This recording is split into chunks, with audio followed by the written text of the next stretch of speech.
안녕하세요, 둘리입니다. 오늘 영상 주제는 요즘 주식시장이 굉장히 힘들어요. 근데 요거 두 가지를 좀 알아야 될 것 같아요. 그러니까 첫 번째로는 왜 힘든가?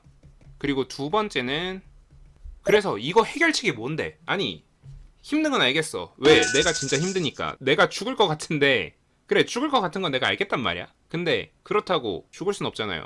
그래서 왜 힘든가랑 그리고 어떻게 해야 앞으로 해결이 가능하냐, 이런 것들을 좀 오늘 얘기를 해보려고 해요. 자, 우리가 지금 그 질병 관련해서, 그 바이러스와 관련해서 최근에 시장이 너무 안 좋았어요. 최근에 시장이 너무 급락하고 뭐 답이 없을 정도로 너무 무너지고 있었는데, 그러고 나니까 어떻게 돼요?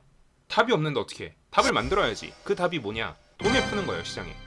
사람들이 너무 힘든 거예요. 사람들이 살 수가 없어. 그러니까 시장이 너무 힘들어. 그러니까 시장에 돈을 풀어주는 거죠. 야야야, 너 지금 돈 없어서 먹고 살기 힘들다며. 너가 지금 돈이 없는데 병원 갈 수가 없어서 너무 힘들다며. 그러니까 내가 돈을 줄게. 돈을 뿌려줄 테니까 이 돈 가지고 어떻게 생활하고 어떻게 해봐 라고 하고 시장에 돈을 풀어주는 거예요. 이런 걸 우리가 좀 유식해 보이는 말로 양적 완화라는 표현을 썼었습니다.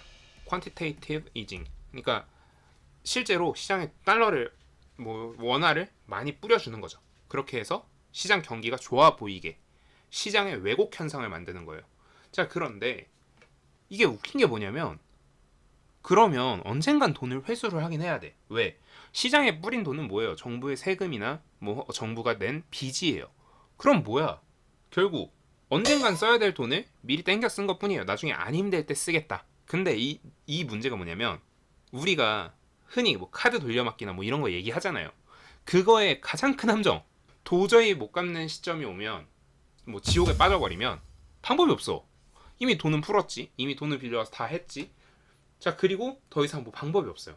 그래서 이걸 어느 시점에는 한번 중단을 해줘야 돼. 끊어야 돼.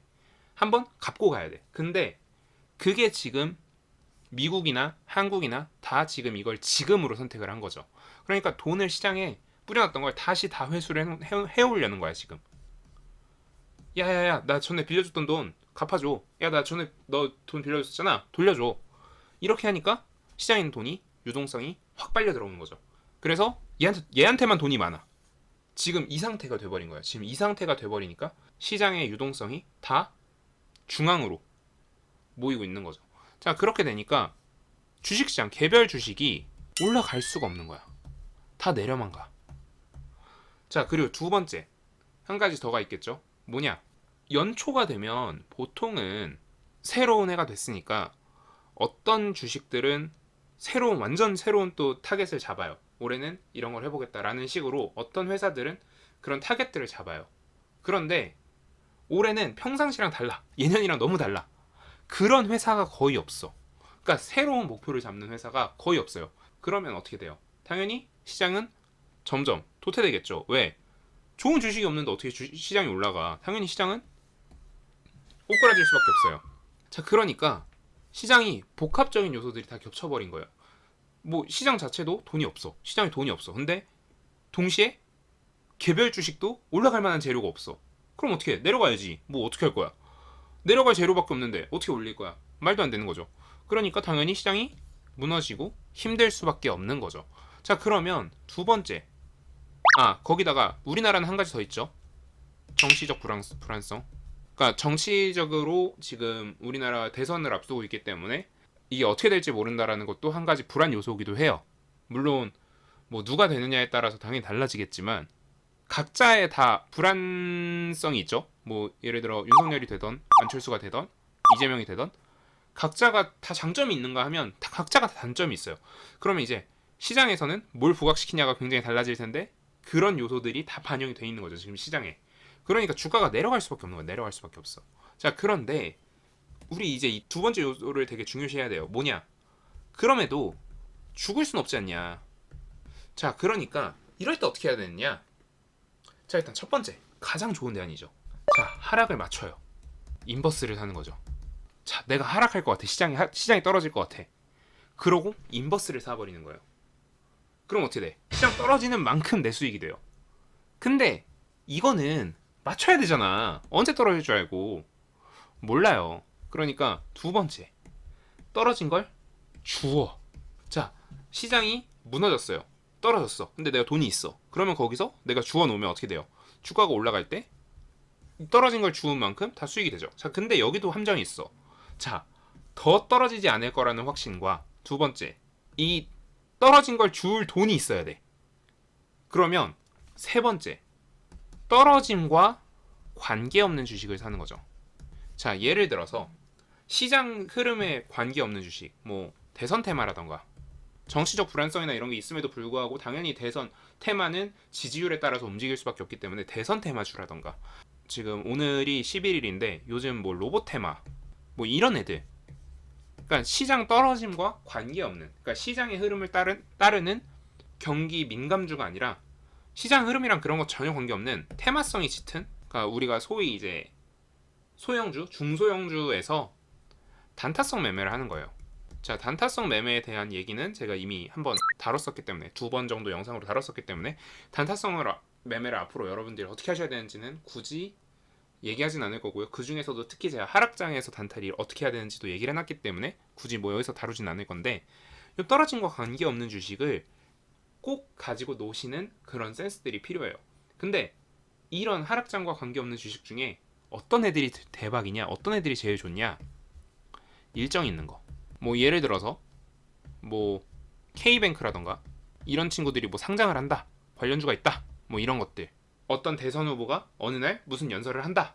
물론 리스크는 있겠지. 그 연설장에 가서 개소리를 하면 당연히 지지율 떡락할 거고, 그러면 주가도 떨어지겠죠. 이런 리스크는 있겠지만 뭐 그런 종목들을 가지고 매매를 한다면 그래도 조금 더 기대 수익률이 높아지겠죠.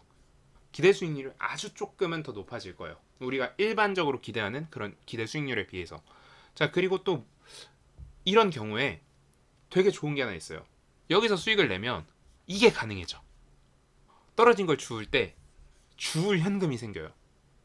그래서 요 두 개는 사실 할 능력이 되면 하는 게 좋아요.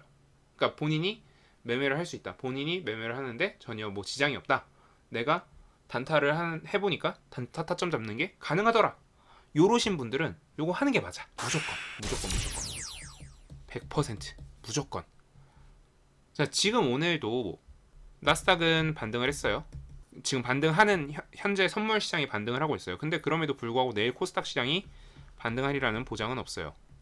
그러면 당연히 이런 것들 알고 있으면 앞으로 여러분들이 이런 걸 할 줄 안다면, 이런 매매를 할 줄 안다면, 아니 나스닥 올라가면 다음날 그래도 덜 떨어질 거 아니야. 수급이 그래도 좀 있을 거 아니야. 그러면 그런 날은 조금 더 강하게 단타를 쳐보고, 좀 더 세게 단타를 쳐보고 수익 나면 그만큼을 가지고 다시 뭐 더 떨어진 스윙주들을 모은다거나 뭐 이런 식으로 매매를 하는, 좀 응용이 가능해지죠. 사실 저는 기본적으로 이 주식시장에 대한 생각이 그 원리에 대해서 완전 이해해서 문제를 푸는 수학 개념이라고 봐요. 암기 과목은 아닌 것 같아요. 그리고 그렇기 때문에 이해를 잘하신 분이 좀 더 유리한 것도 맞아요. 그렇기 때문에 이런 걸 좀 응용을 해서 여러분들이 우리 수학 공식 외웠다고 그 공식 그대로 적용하진 않잖아요.